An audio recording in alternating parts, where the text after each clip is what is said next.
The South African delegation, as you see on your screen, is about to brief the media in Davos on the sidelines of the World Economic Forum on the G20, amongst others. But let's listen into that. South Africa, His Excellency Enoch Gondongwana.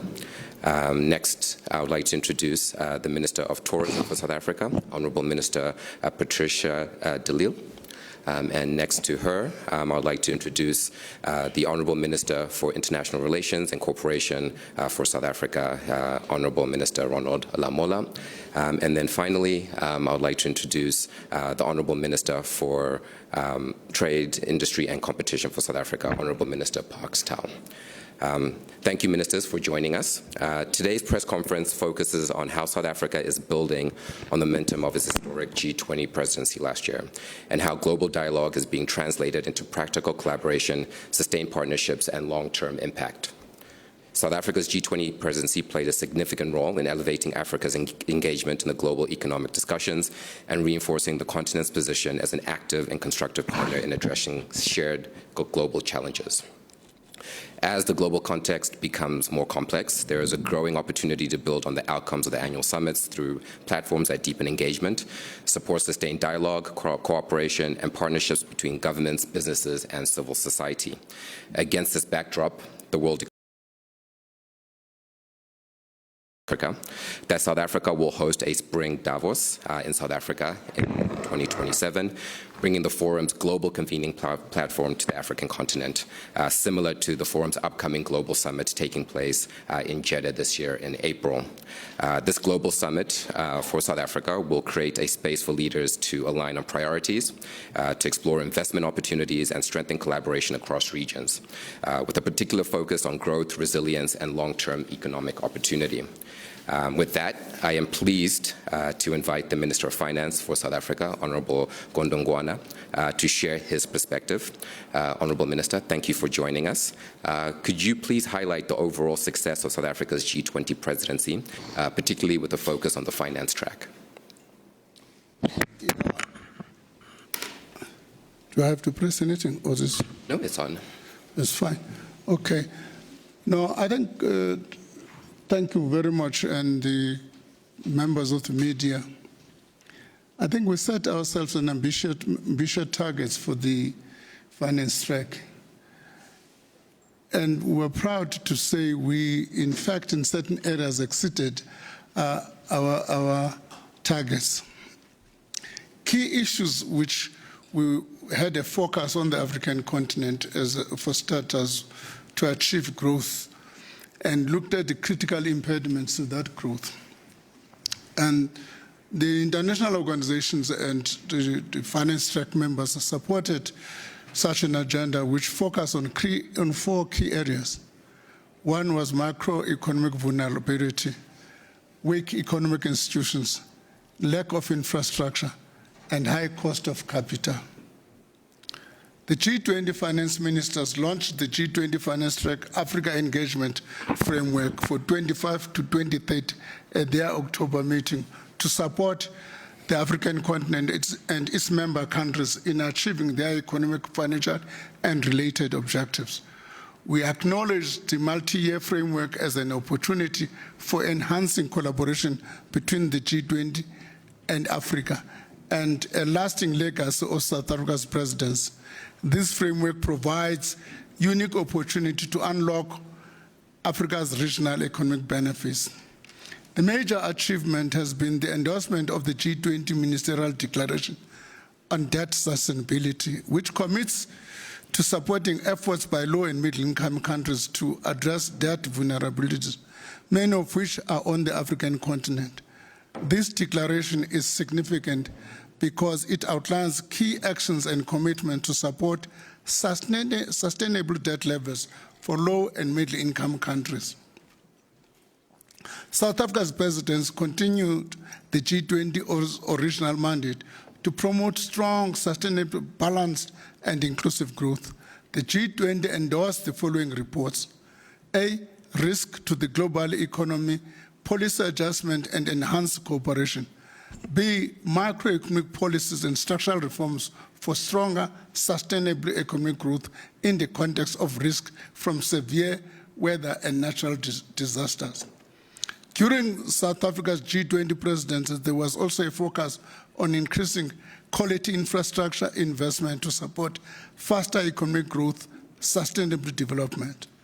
G20 endorsed the following reports: Framework for Effective Planning and Preparatory Practices, Report on Blended Finance De-risking Measures, the Cross-Border Infrastructure Toolkit. These provide practical solutions to developing a credible pipeline of projects.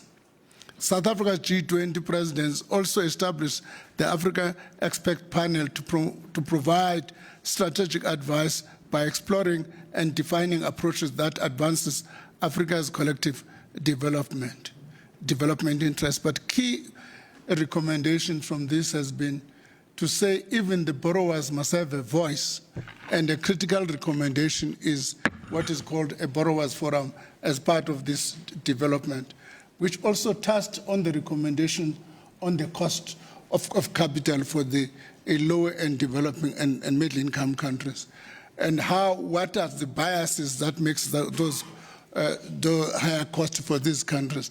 And recommendations are contained in the report, and that report is available. And finally, South Africa championed the Compact with Africa. This is a kind of co-chaired by South Africa and Germany, and there are a lot of countries that are joining as part of this, particularly in Africa. And those countries working with Germany will develop major private sector investment in what we call the Compact with Africa countries. Those are some of the achievements that we can highlight as South Africa. Key is important, the issue of debt vulnerability and the commitment by most of the G20 countries to work with us in that regard. Thank you. Thank you for that, Honourable Minister. I would like to now perhaps invite the Minister of International Relations and Cooperation for South Africa, the Honourable Minister Ronald Lamola. Minister, building on South Africa's historic and successful 2025 G20 presidency, how does the Spring Davos South Africa provide a platform to carry forward and advance the presidency's outcomes on a global stage? Yeah, thank you very much. And to all my colleagues who are here and to the media. South Africa's presidency of the G20 was marked by its bridge-building role, successfully navigating geopolitical tensions amongst members to secure consensus on key priorities and deliverables, guided by the spirit of inclusivity and cooperation. South Africa ensured that the G20 remained focused on solutions rather than divisions. At the same time, South Africa adopted a pragmatic approach to its presidency, balancing an ambitious developmental agenda with the imperative of consensus. We hope to continue on this path in the World Economic Forum 2027 spring meeting. So when you bring all the role players across the globe, we will be able to create a conducive environment to find consensus and to build a world where cooperation remains the order of the day. These meetings have proven, of the World Economic Forum have a proven track record of convening stakeholders from across geographies, industries, and generations. And the World Economic Forum brings together leaders from government, business, civil society, and the scientific and cultural domains to enable real dialogue, proven solving of challenges. This setting is thus an ideal platform for South Africa to further advance its G20 presidency outcomes, in particular those reached at the G20 Leaders Summit in Johannesburg on the 22nd and the 23rd of November 2025. And we are continuing even here in this platform. The G20 leaders recognize, amongst others, in addition to what our Minister of Finance have said, that climate change is having the greatest effect on countries and communities that are most vulnerable. They agreed on increased funding and support for countries to prevent disasters and to rebuild in the wake of devastating climate disasters. And this rings very true to our communities in South Africa, because as we speak, the eastern part and the northern part and some coastal provinces are being ravaged by disaster, and most parts of Mozambique. There was an agreement on increased funding for climate action. This is particularly important for countries across the sub-Saharan continent and the whole of Africa. The G20 leaders also agreed that critical minerals that the world needs should benefit those countries and communities where those minerals are found and extracted. Beneficiation at source. Also spoke on issues of artificial intelligence, the role of the African continent, particularly in research and innovation. Also a report by Professor Joseph Stiglitz on inequality, which recommended a high-level panel, which we also look forward to take through various multilateral platforms. Thank you very much, and we look forward to welcome everyone to take these discussions forward. Thank you. Thank you so much for that, Honorable Minister Lamola. Let me now turn to the Minister of Trade, Industry and Competition for South Africa, Honorable Minister Parks Tau. For the global companies looking to future growth, what will Spring Davos in South Africa reveal about Africa's expanding role in global trade, value chains, and economic transformation? Thank you very much, Chido, and good afternoon to members of the panel, colleagues, ladies and gentlemen. Africa is well positioned today. While challenges remain, clear progress is evident. Improved policy and regulatory environments, stronger institutions, fewer conflict hotspots, and a growing wave of youth-led startups attracting global venture capital. Across our engagements this week, both venture capitalists and traditional investors express strong confidence in Africa's growth potential and their desire to expand on the continent. Africa is central to the global race for critical minerals, holding an estimated 30% of the world's proven reserves in sub-Saharan Africa alone. As demand for energy transition and advanced manufacturing grows, Spring Davos highlights Africa's rising strategic role in the global economy. So firstly, Africa's growth is increasingly driven by its own firms, with fast-growing companies emerging in fintech, digital services, logistics, renewables, agribusinesses, and creative industries. Second, Africa is emerging as a major data and digital market, with its scale, diversity, and cultural richness creating uniquely valuable data sets. Third, scale does matter. Africa's population is projected to reach around 2.4 billion by 2050, with a rapidly expanding urban middle class. This makes Africa the single largest growing market of the future. Demand for energy, mobility, housing, food systems, financial services, education, and digital connectivity will grow exponentially, creating long-term opportunities across global value chains. Fourth, Africa's youth dividend is central. With the youngest population globally, Africa represents the largest pool of future human capital. This is not only a labor force advantage, it is a source of new ideas, entrepreneurial activity, and energy and innovation in services, platforms, and cultural industries. Fifth, while foreign direct investment into Africa remains low relative to its potential, the trend is improving. Investor perceptions are evolving as companies gain deeper on-the-ground experience and the macroeconomic reforms take hold across many countries. As investment rises, trade will follow. The Africa Continental Free Trade Area, covering a market of 1.3 billion people, is a critical pivot, reducing fragmentation, supporting regional value chains, and positioning Africa more effectively within global trade and production networks. And finally, the fundamentals are strengthened. Africa is home to over 60% of the world's arable land, vast critical mineral resources for the green transition, rapidly expanding mobile and digital penetration, and a growing number of reform-oriented economies. Together, these trends point to a continent that is increasingly central to the global growth. Thank you very much. Thank you so much for that, Minister Tau. I'm now pleased to invite the Minister of Tourism for the Republic of South Africa, Minister Dalil. Will hosting Spring Davos in South Africa in 2027 contribute to strengthening South Africa's position as a premier global tourism, and how will it, I guess, contribute to South Africa's position as a premier global tourism and business investor destination?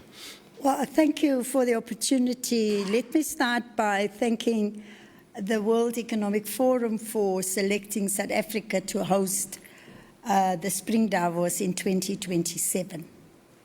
We are ready, able and willing, and we look forward to us having been afforded this opportunity to host Davos Spring. South Africa is the leading business destination, business event destination in the continent and in the Middle East. Business events and tourism adds about 8.8% to the GDP of South Africa and create at least 1.8 million jobs annually.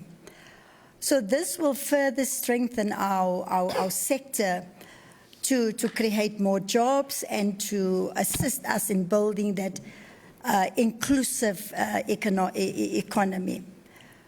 Now, we have hosted now with the G20 more than 135 business events all over South Africa that led to the Leaders' Summit at the end of November. And we have illustrated that, our capacity to host business events. We do invest as South Africa to compete in the rest of the world to host international events. We have got our own South African National Convention Bureau, where we invest money and we go out around the world and we bid for international conferences to be hosted in South Africa. Last year, we put out a bid for 65 events. So far, we have secured 35 international events. To give you a taste of what is to come in South Africa in the next year and two, in 2026, now in March, we will kick off with the first ever Live Golf event that will be hosted in Johannesburg in South Africa. That will be followed by an international jazz conference, the Montreux Jazz Festival in Cape Town, and also the Cape Town International Jazz Festival. Then we are also preparing for 2027, we will be hosting the Cricket World Cup. So business events and tourism, and like we are discussing here at Davos, that tourism is central to everything that we are discussing here. It's about investment, it's about infrastructure, it's about digital transformation, and it is about creating jobs. And how do we use technology, especially AI? We must create services for technology, but we must also create services for human beings, because in tourism, technology cannot replace the human factor, and therefore we need to find a balance. And that is what we have been discussing here in Davos. So we look forward to welcome you to South Africa. We will put up a website. We want you to come before the Davos Spring Summit and spend some time in our beautiful tourist facilities, and even stay after the event. Bring your family, some friends, and make it a business and pleasure South Africa in 2027. Thank you very much. Thank you so much for that, Minister Dalil. Thank you, ministers. So we will now open the floor to questions from some of the media leaders in the room. Please keep your questions focused on the topics discussed in this session related to this proposed spring meeting. And please kindly refrain from company-specific questions. Thank you.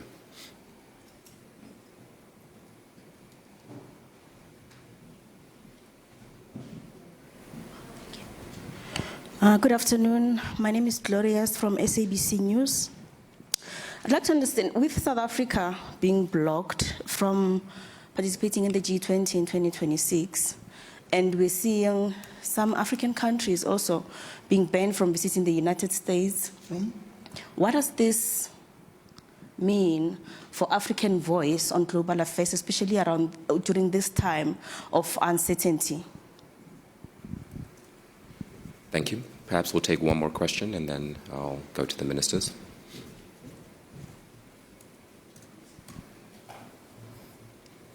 Good afternoon. I'm sorry if I go off the tangent a little bit. My question is to you, Minister Parkstar. Global trade is becoming quite fragmented and protectionist. Can South Africa reindustrialize and protect itself without closing itself off completely from the global stage? And how are you using the G20 leadership, I suppose, to strike that balance? Thank you for the questions. So the question related to the G20, perhaps we'll take one more question then. Yes, this is it's Vyasan Subramani from IOL. My question is directed to Minister Lamola. Our finance minister alluded the other night in his speech around the geopolitical headwinds that we as a country face. You saw the Prime Minister of Canada also saying that we are in a rupture and it requires a different approach. Are we going to be seeing a different approach to South Africa-US relations going forward? Thank you so much for those questions. So I think Minister Gondongwana, would you like to take the first question on the G20 participation for this year? And then I think the other two questions directed specifically at Minister Lamola on the ruptures that were mentioned by the ILO, and then Minister Tao, the question on trade and restrictions there. Thank you. The structure of the G20 for now is that the founding member on the African continent is South Africa.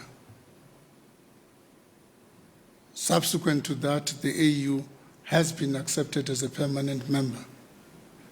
There have been two countries which have been permanent invitees because we've been trying to increase the voice of Africa, the permanent invitees, Nigeria and Egypt. What I do know, I don't know whether the Americans have blocked Nigeria and Egypt. What we do know is that South Africa is on leave for 2026. We've taken leave, not because the Americans can chase us out of the G20, but they hold an important instrument, the accreditation. If you don't have the accreditation, you can't get into the venue, even if you're around. So they won't accredit us. So we, on that point, was there. But the African Union, for your point in terms of African voice, the African Union is still in as a member. Mind you, we must take this that is purely a temporal setback for 2026. 2027, I don't think the presidency is going to be the UK. I doubt if the UK will take a similar posture. So it's a temporal setback for 26 only. Sure. Thank you, Minister. Honourable Minister Lamola, the question related to the current geo-economic ruptures and fractures. Is South Africa going to take a new approach? I think that was the question. Thank you very much. As South Africa, we welcome the reawakening that we have heard here from many of the countries, the European Union, Canada, because as part of the African continent, we have been raising these realities that the current global order is not saving the global south and in particular the African continent. And it was for that reason that we called for the reform of the UN Security Council. We called for the reform of the global financial architecture. It's part of the declaration of the South Africa's G20 presidency. We have called for the reform of the financing for climate change, that the African continent only receives less than 5% of global financing for climate change. So we are happy that these voices are becoming many. So something is going to happen in the platforms of the UN and other multilateral platforms, because when member states of all these institutions, including the World Bank, the IMF, and all other institutions, now speak in one voice that we need to reshape these global institutions to become relevant, to evolve with the current changing dynamics. If you read our president's speech last year at the UN General Assembly, he anchored it on all this to say that when the UN was formed, almost majority of the African countries were still under colonialism. But now they've gained independence. It means the UN structures, including its Security Council, must be reformed to reflect these realities. And he anchored it on the UN Charter. And we agree that this evolution needs to be embraced, but it needs to be acknowledged that the African continent has been raising this for quite some time. And it does need to be taken forward. So we look forward to the engagements in these platforms to take these discussions forward. And with regards to whether we will have a different approach in our relations with the US, since this issue of tariffs started, South Africa started its diversification process. You will have seen the visits to the various parts of the globe, including Southeast Asia and many parts of the continent, to anchor on the Africa Free Trade Area. And our stats do show that this diversification strategy in terms of trade, it is beginning to bear fruits, which are positive.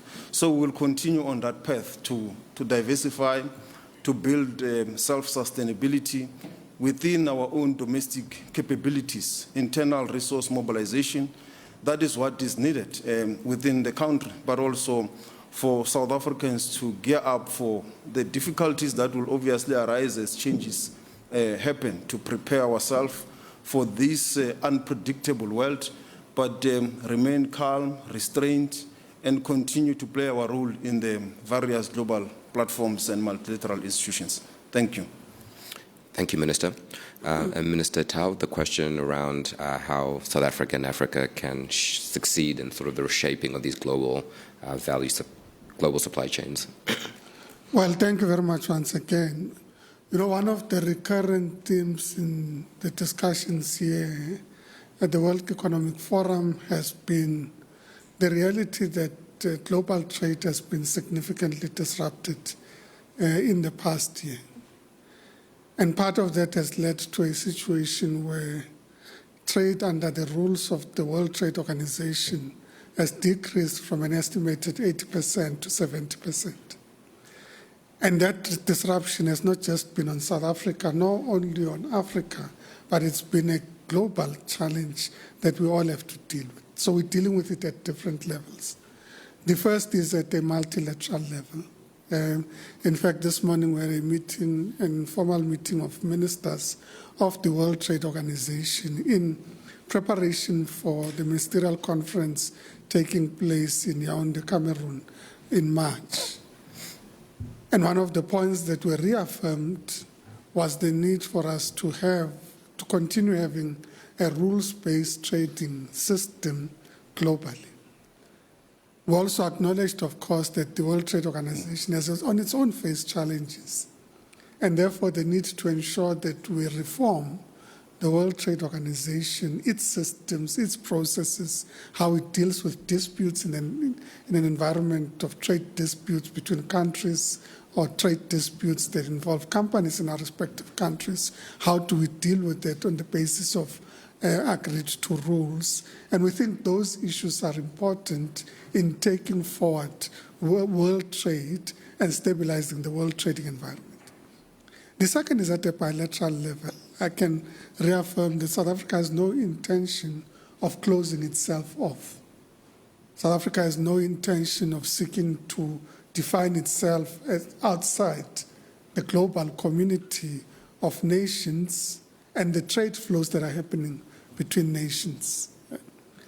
So we have been actively involved in, amongst others, consolidating existing trading partnerships and platforms. We have been engaging with Mercosur, amongst others, on accelerating implementation of a historic agreement that we have with them.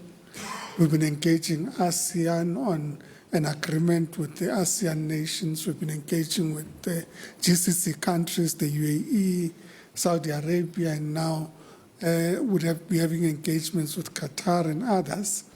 And indeed, we're talking to Canada, Australia, Switzerland, to diversify our trading partners, but starting with the consolidation of partnerships that we have, including, of course, the United States of America. You would know that we continue to engage with the US on the possibility of an agreement on reciprocal tariffs, and those discussions are ongoing. We'll see how those discussions unfold, but they are an existing trading partner and would seek to consolidate that whilst we look at diversifying our trading partners. And we're finding that many countries across the world are keen to partner with us, to enter into agreements with us. In fact, in the number of meetings we've had with our counterparts here at Davos, the statements have been consistent. Can we enter into an economic partnership agreement? Can we enter into a free trade agreement? How do we implement and accelerate implementation of existing agreements? And that, I think, is what not just South Africa is focused on, but the rest of the world. And of course, I should conclude by saying the implementation of the Africa Continental Free Trade Agreement remains crucial to the way in which we view trade and investment going forward. Thank you very much. Thank you for that, Minister. Can I just add one thing just to patch up Gloria on a point? The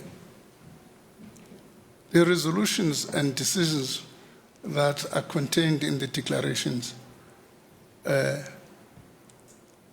extend beyond our presidents. So our influence will continue. An example, just in terms of the roadmap for the all these multilateral development banks. During our presidency, we said we've been making a lot of decisions, but what we agreed upon is implement a progress report on the implementation of those decisions. And that's going to continue to measure the performance of those. It's our report. There's the blended finances cross-border infrastructure toolkit, which is going to be utilized to fund the infrastructure and develop pipeline. So we have established a footprint in terms of our resolutions, which goes beyond our presidents. I wanted to make that point. No, thank you for that, Minister. Unfortunately, we're out of time. Minister Dalila, if you would like to say the closing words before we wrap up. Thank you.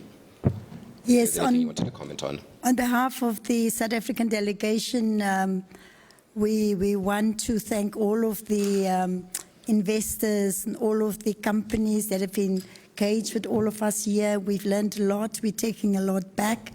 And we look forward to welcome you in 2027 to our beautiful country. Thank you very much. Thank you. And with that, the meeting is done. Thank you so much, everyone.